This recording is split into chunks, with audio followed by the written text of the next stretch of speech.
To this week. Now, if you remember, I took a little break last week, but if you remember, we had the Sermon on the Mount, and then in a very short amount of time, Jesus goes from the Mount and he starts going over, and he goes to Peter's house. And we had a couple instances that happened with some miracles on the way to Peter's house. And he gets to Peter's house, and there's a couple things. And I had talked about this before, but I want to talk about it a little bit more. It's known as Peter's house. Now, in kind of New Testament times, Peter's house, if Peter was living at home with mom and dad, because what happened is the families would kind of have these houses that were together. And the only way that it could get to be Peter's house is if Peter's dad wasn't still alive. And so if it was Peter's family's house that Peter had inherited, it was part of his inheritance as a Jewish person and part of the land that was allocated to him, then it's no longer his dad's house because his dad's not around. And the other thing that kind of we gloss over that's in this story is that Peter's mother-in-law is sick. Now, for Peter to have a mother-in-law, what did he have to have? He had to have a wife, right?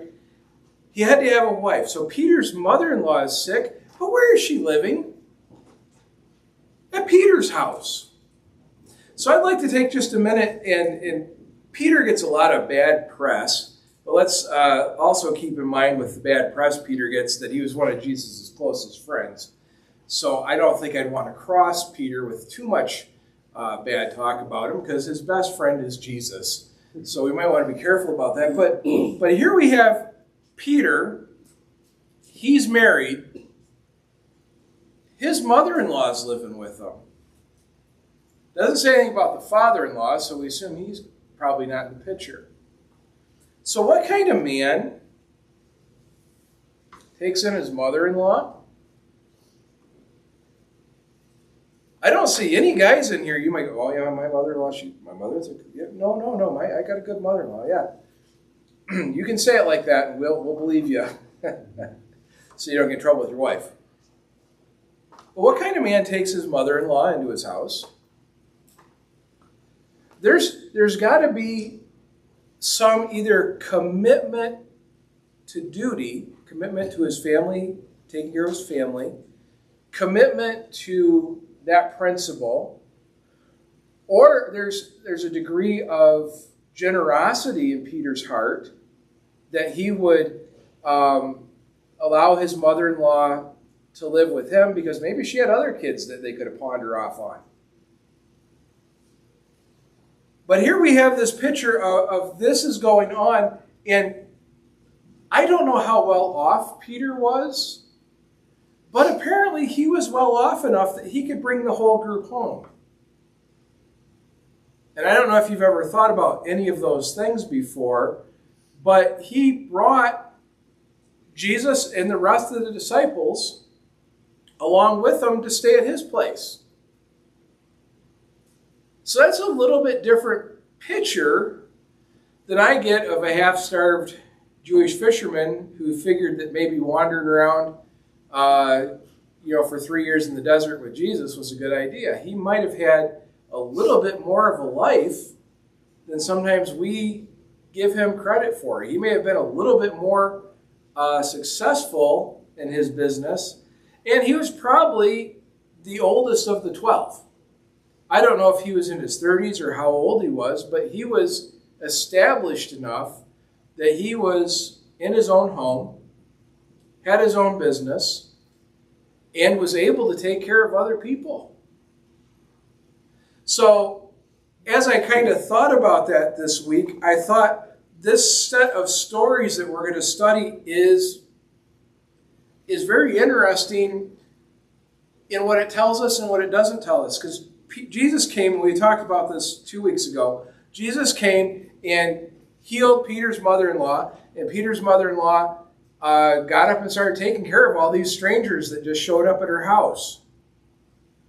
Now, I don't know, she might have been the nicest mother-in-law in the world, but I know mother-in-laws.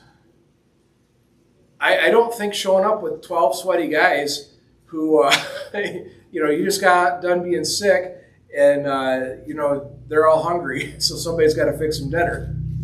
I don't know that was the greatest thing, but that's what she did. They got up, they did this, and it started getting around the neighborhood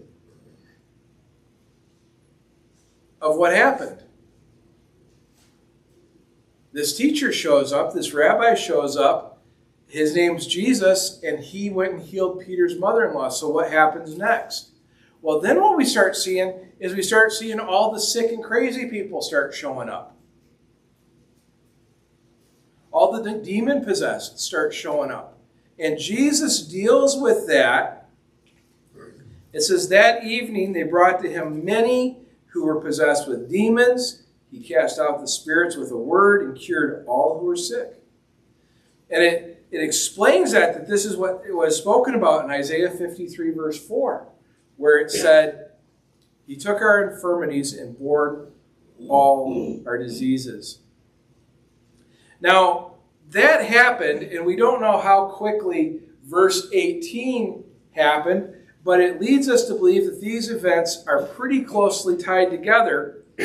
And so I don't know if this is the next day or a couple days, but all these people are showing up, and verse 18 says, now when Jesus saw great crowds around him, he gave orders to go over to the other side. He's talking about the other side of the lake. Now when he did this and they started getting boats ready, a scribe then approached and said, teacher, I will follow you wherever you go. Now, they're recognizing that Jesus is something special. Now, they grew up all familiar with the idea and the stories about the Old Testament, what we'd call the Old Testament, the Tanakh, the Old Testament prophets. So here is this rabbi, this teacher that shows up in their town. Now, keep in mind, there was no Facebook back in the day. I know you can look confused by that. There was no Facebook. Things got around by word of mouth. There was no social media. There was no radio. There was no TV. And it starts getting around, and crowds start showing up. And if you're a religiously minded or faith-minded person, and you're seeing this guy, and he's healing people, that's pretty incredible. So one of the scribes, one of the learned men, he sees Jesus doing all this. He's witnessed it for at least a little bit. He comes up and says, I'll follow you wherever you go. Well, if you're trying to start a movement, having followers is usually a good idea. And Jesus doesn't answer the way you might expect a regular leader would answer. He doesn't say, hey, it's great to have you. Doesn't interview him, doesn't do any of that. He tells him, he says, foxes have holes and birds of the air have nests, but the Son of Man has nowhere to lay his head. Another of his disciples said to him, Lord, first let me go and bury my father. But Jesus said to him, follow me and let the dead bury their own dead. And we have this story, just this exchange with these two guys is stuck in there right after Jesus has said, there's too many people here, let's go across the lake. So we have that, and what we see is, I don't know if I want to follow Jesus or not. Now, we're not told who these two guys are. We're not told if they eventually follow Jesus. We don't have their names. We don't know anything. These two guys might have ended up being, one of the 12. We don't know. But we do know that there was some question, and Jesus wasn't just drumming up followers. Too many times today, I think in the church, we have a desire to just drum up followers. Sometimes we get this idea of like, oh, if we're more seeker-friendly, we'll get more people in the door. Jesus didn't try to be more seeker-friendly. Jesus told it the way it was, delivered the message God had given him, and didn't worry about if he was driving numbers or if he was going to make the budget and get enough people in the door to get the contribution where it needed to be. Jesus was worried about doing what God had him to do. Now, Jesus had said, let's go across the lake, and he got into the boat. That's verse 23. When he got into the boat, his disciples followed him. So everybody that wanted to follow Jesus did what? I don't ask hard questions. They got into the boat. That's right. They got into the boat, and they started going across the sea. Now, verse 24 says, a warring storm arose on the sea, so great that the boat was being swamped by the waves. But he was asleep. Now, Kim and John went fishing yesterday, and Kim came back to the house, and at dinner, sitting at the table, she was kind of doing this number because she was still rocking from the 6-8 inch waves that were out on the lake. And I don't think she could have slept if it was really blowing hard. Now, I know a couple of you guys who are in the Navy and you've been out on the ocean. I've been in one bad storm on the ocean, crossing from Calais to Dover. I don't ever want to necessarily go out in a storm on the ocean again. That one was enough. That was 30-something years ago. I don't need to do it again. But these guys are in these little wooden boats, maybe with sails or maybe rowing. I don't know how they did this. And it says it's blowing so bad that the boat's getting swamped. Now, what that means is there's water coming in over the side. Now, Sean, you were in the Navy, so you can attest to this. If the water in the ocean starts coming in the boat, is that a good thing? No, that would be a bad thing. So this is what's going on. And these guys, many of whom are fishermen, many of who probably grew up right around this very lake, are scared because they don't want to die. They went and woke him up, saying, Lord, save us, we're perishing.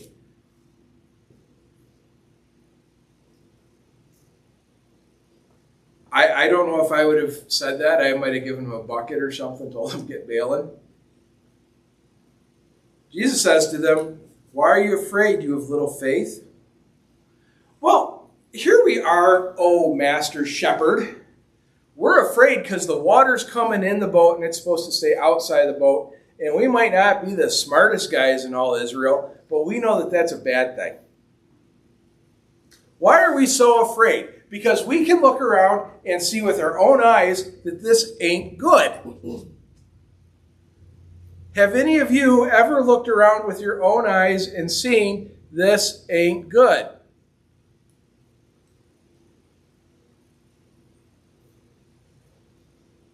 God gave us eyes, and God gave us a brain. God gave them eyes, God gave them a brain. And it can be very easy sitting in dry, 2,000 years removed from it, a mountain state, so we don't have big oceans, and say, well, see, these guys, they didn't have any faith. What was wrong with their faith? Well, let me explain this. Nobody else has ever done what Jesus is about to do. That's what's wrong with their faith. These guys do have some common sense. The boat filling up with water, the waves getting bigger, no life jackets on board. Everything tells you that this is not going good. Everything told them this is not going good. So when Jesus stands up and says, you have little faith, what are you about little faith? I'm pretty sure this is we're going swimming next. And I can't swim that good. So we have this, and this is happening. This is what's going on.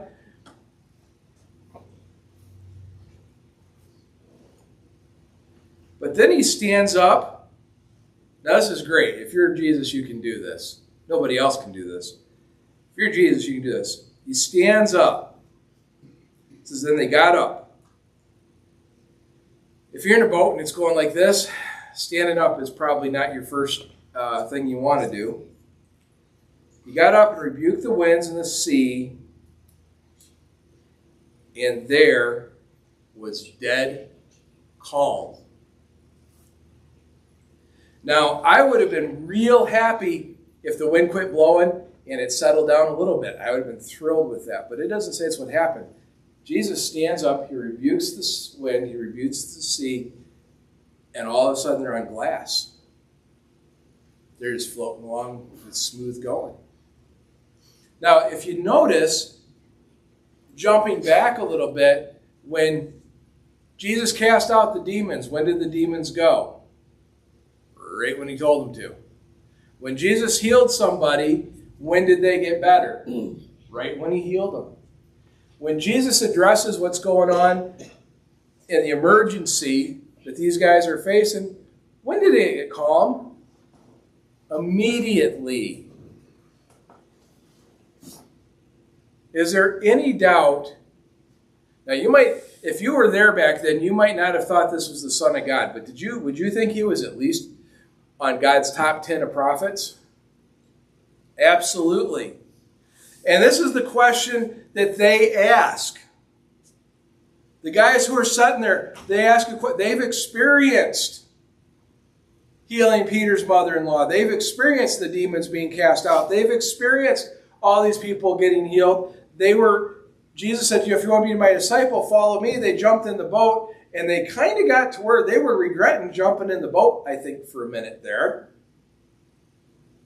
But now, all of a sudden, they're out on the sea. It's just him. It's just the people that wanted to be his disciples so bad they got into that boat. And now, all of a sudden, they've gone through this storm, and they're going,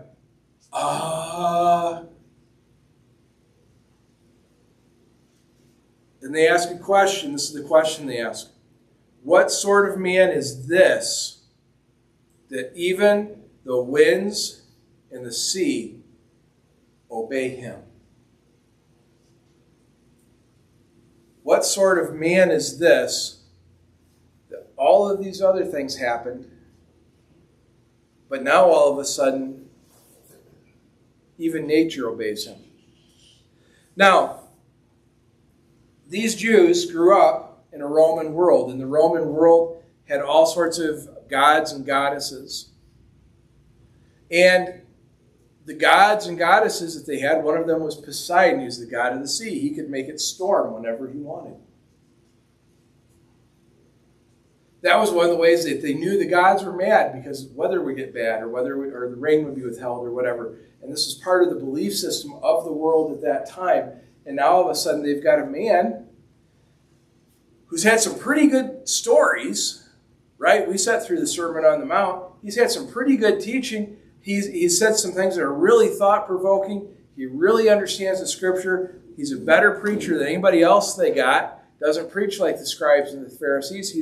He's telling them authoritatively what Scripture says. And now he's healing people immediately. He's casting out demons immediately. And now all of a sudden this guy commands the weather. What sort of man is this? Who is it that can do this? But Jesus isn't done yet. When he came to the other side, to the country of the Gadarenes, now, I don't know if I'm saying Gadarenes probably isn't right, because are there? Gadarenes. He comes there. Has anybody heard of a tribe of Israel called Gadarenes? No, there isn't one. They've gone to the other side of the lake. They've gone to Gentile country. Now we're going to see that in a minute, because Jews aren't really known for their pig-keeping ability. And there's a whole lot of big pig herd here. So he goes from Israel, crosses over into Gentile country, and they get there. It says there's two demoniacs coming out of the tombs to meet him. Now, these two were not just your average demon-possessed. They were so fierce that no one could pass that way. So in other words, whenever anybody else tried to go through this country, these demon-possessed guys would run them off. They'd chase them off. They'd attack them. These guys are bad news. They come out there, the demoniacs see that it's Jesus, and suddenly they shout. Now, if nobody else goes that way, who is there to witness this? Just Jesus and who? His disciples. That's the only people witnessing this. These two demon-possessed guys come out and they shout at him, "What have you to do with us, Son of God?" Now, what was the question the guys were asking in the boat? What sort of man is this? Who provides the answer to that question? Demons do. Nobody else is there to testify to the deity of Christ. These guys have been thinking in their heart, what sort of man can do this? They get here, these two demon-possessed guys come out. What have you had to do with us, Son of God? Why are you here? Have you come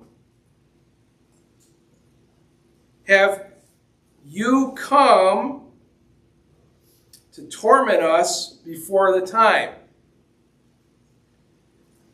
Now, this is a real interesting question, because these demons know that they're going to come unto judgment. Now, we've seen Jesus do an amazing job teaching. We've seen him cast out other demons, but we don't know that he let any of them have anything to say. We've seen Jesus heal people immediately. We've seen Jesus in command of the weather. And now we have two demons, and they want to know if he's there to pass judgment on them. Now this steps over more than just into the spiritual realm of being able to kick a demon out of a human being. This is these demons actually saying, you have authority to cast us into hell. You can pronounce eternal judgment, and we have to go. That is a whole other level beyond the other levels that we've already seen just in the last few verses. And so Jesus is standing there with them. He hasn't said anything yet. The demons start to beg him. They beg him, saying, if you cast us out, send us into the herd of swine. Now, this story is also recorded in Mark chapter 5 and Luke chapter 8. And we hear that in those stories that there are many demons. This is not just two demons. It's two demoniacs, meaning two men. But they have many, a legion of demons inside of each one of them. And there's all these pigs. And in one of the other versions, it's a couple thousand pigs. If there's one demon for each pig, that's a couple thousand demons. I don't know that that's how they count that way. I'm just saying, if you do the math, you can guesstimate.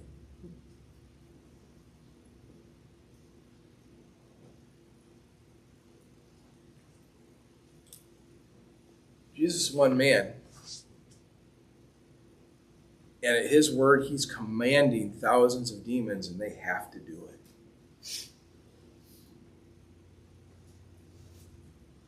That's power. That's supernatural power that exceeds anything that any other prophet has ever done. Now, do we have some prophets in the Old Testament that could command water and command the natural environment? Well, Moses did. God made the sea so they could walk across the sea. The prophet Elijah did. He was able to part the waters of the Jordan, walk across to dry land. We've seen some things where nature is controlled by prophets. Elijah multiplied olive oil. We've seen stuff like that happen. We've seen prophets call down fire from heaven, and fire showed up. All right, those things have happened. So, yeah, that's happened. Has there been prophets who could pray for people or could give instructions and sick people would get well? Well, yeah, that's happened. Have we had prophets who could cast out demons? Well, yeah, there are people that could do that. There's people that could do that in Jesus' day. Do we have any other prophet, any place else in Scripture, who speaks and thousands of demons do what he says because he has authority over them? No. So what kind of man is this? Because it is escalated in the course of a day or so from good teacher to all-powerful God. And this has been demonstrated to those who would be his disciples. So he agrees, Jesus agrees and says, you can go into the swine. He said to them, go. So they came out and entered the swine, and suddenly the whole herd rushed down the steep bank into the sea and perished in the water. Now, the swine herds, so the guys watching the pigs, they run off and they go into town, and they tell the whole story about what happened to the demoniacs. Now,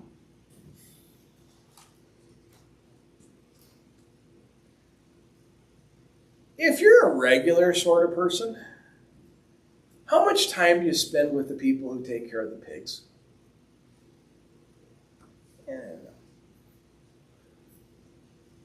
How inclined are you going to be to sit and listen to a story that a guy who smells like pigs is telling you? Probably not. The whole town listens to what these two guys are telling them. And they come out to see what's happened. Now, maybe they didn't believe. Maybe they're like, no, those two demon-possessed guys are still there. Maybe they were just curious. Maybe, like I said, there was no social media, so there's no YouTube videos. They had nothing else to do. I don't know. It says the whole town comes out to meet Jesus. Now,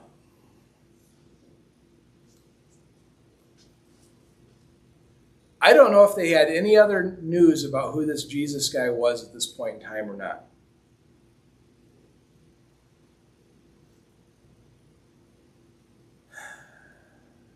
But notice what their reaction is.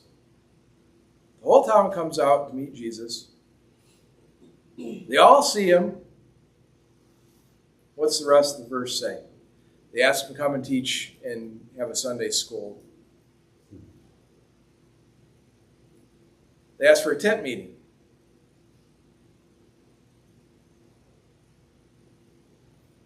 It says they begged him to leave the region.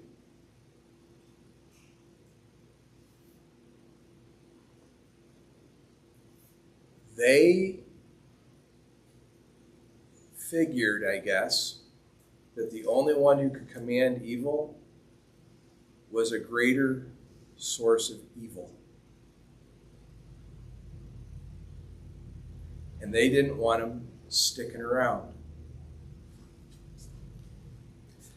Now, the Jews are later, the Pharisees are going to accuse him of casting out demons by the prince of demons. But that is also what the Gentiles thought. Their mind was so divorced from the concept of good that they figured that the only type of supernatural stuff out there was evil and more evil. And they figured those two guys were pretty evil, so anybody that could control them was worse. Now, they begged him to leave their region. Verse 1, and I'm going to stop today with this. After getting into a boat, he crossed the sea and came to his own town. So Jesus got into a boat, apparently where Peter lives, went all the way across the sea, did nothing except command that he see for his benefit of his disciples, has this encounter with two demoniacs, throws out thousands of demons, and gets back in the boat and goes away.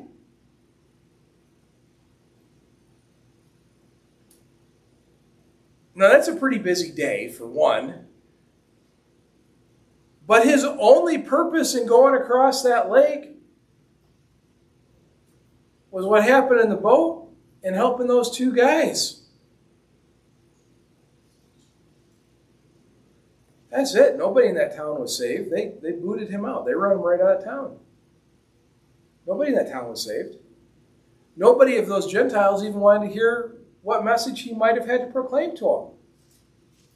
They came out, they saw him, they asked him to leave. Now, hey, what happened? If you can do this, who are you? I would have at least been curious what he had to say. And our reaction sometimes is the same way. We get confronted with things that we know are true, that are incredible for us to see. We can even sometimes get these glimpses of God actively working in our lives or actively working in the lives of people that we know. And we know it's God doing it. And yet sometimes we see that and we go, well, that's nice. You know, sometimes we're the ones standing there and, oh, Jesus, I want to follow you. It's Sunday morning. We had a guest speaker. He did a really good job. He got real emotional. Oh, I want to follow Jesus. I'm just so pumped up for Jesus. Okay, well, now it's time to go do some stuff for Jesus. Oh, you know, I'm not really as pumped up as I was a minute ago. Oh, I want to follow Jesus when everybody's all excited to follow Jesus. Okay, well, you're going to have some suffering and some hardship and things are going to stink. And you're going to be scared out of your mind because everything around you is looking like it's going down. And everything that your eyes see and that your brain puts together and everything that comes together from every human perspective, it's circling the toilet bowl. Are you going to have faith anyway? Well, maybe. Jesus isn't a God of maybe. Jesus isn't a God of I want to profess to be your disciple. You know who's a disciple in this story? The guys who got in the boat. The guys who had no reason to know that they were getting out of the boat other than Jesus said, there's too many people here. How many preachers, if they had a whole room of people, would go, you know what, there's just too many people here. There are too many people following God here. There's too many people interested in what I'm saying.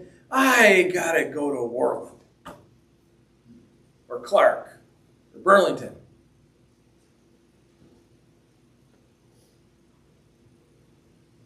And the people go, you know what, okay, well, that sounds like a good idea. Let's go there. And then those people get scared out of their mind. And then they get where they're going and nobody wants to hear what they're saying. So they get back in the boat and they leave.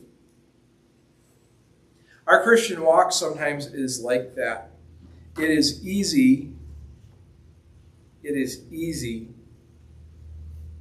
take our eyes off of Christ. It is easy to let what we see and what our brain processes get us off track, get our focus away from where it ought to be. It is easy to be a person of little faith or to be a person whose faith, my faith kind of does this too. It kind of wavers back and forth sometimes. There's times when it's easier to be faithful, and there's times when, man, it's not. So, where are you at? You getting in the boat and following no matter what? And when stuff looks rocky and it looks like you're going to get swamped, are you going to give Jesus a bucket and ask him to bail? Because that's what you think he ought to be doing? But Jesus isn't going to bail the boat when he can calm the storm. Hope I've given you something to think about this week. Max, you got a song for us? There you go.